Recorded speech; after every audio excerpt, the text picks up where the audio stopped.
महाराष्ट्रभर प्रचंड प्रतिसाद आहे. प्रत्येक फोन, रोज मेसेज आणि प्रत्येक भागात त्या जसं उभाटा शिवसेना असेल, तर काही भागात काही खासदार, आमदारांनी उभाटाच्या पाठिंबे दिले आहे. काही ठिकाणी राष्ट्रवादीचे, काही ठिकाणी काँग्रेसच्या लोकांनी पाठिंबा दिलेला आहे आणि शेतकरी म्हणूनही सुद्धा लोक सहभागी होत आहे. ओबीसी असेल, मराठा असेल, एससी असेल, आदिवासी असेल, या सगळ्या संघटनेकडून प्रचंड पाठिंबा आहे आणि ही चांगली गोष्ट आहे.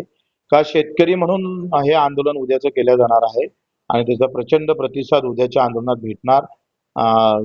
शेतकरी, मजूर, दिव्यांग, आमचे मेंढपाळ बांधव जागोजागी याचा प्रचंड प्रतिसाद भेटेल. महाराष्ट्रभर प्रचंड प्रतिसाद आहे. प्रत्येक फोन, रोज मेसेज आणि प्रत्येक भागात त्या जसं उभाटा शिवसेना असेल, तर काही भागात काही खासदार, आमदारांनी उभाटाच्या पाठिंबे दिले आहे. काही ठिकाणी राष्ट्रवादीचे, काही ठिकाणी काँग्रेसच्या लोकांनी पाठिंबा दिलेला आहे आणि शेतकरी म्हणूनही सुद्धा लोक सहभागी होत आहे. ओबीसी असेल, मराठा असेल, एससी असेल, आदिवासी असेल, या सगळ्या संघटनेकडून प्रचंड पाठिंबा आहे आणि ही चांगली गोष्ट आहे. का शेतकरी म्हणून हे आंदोलन उद्याचं केलं जाणार आहे आणि त्याचा प्रचंड प्रतिसाद उद्याच्या आंदोलनात भेटणार. शेतकरी, मजूर, दिव्यांग, आमचे मेंढपाळ बांधव जागोजागी याचा प्रचंड प्रतिसाद भेटेल.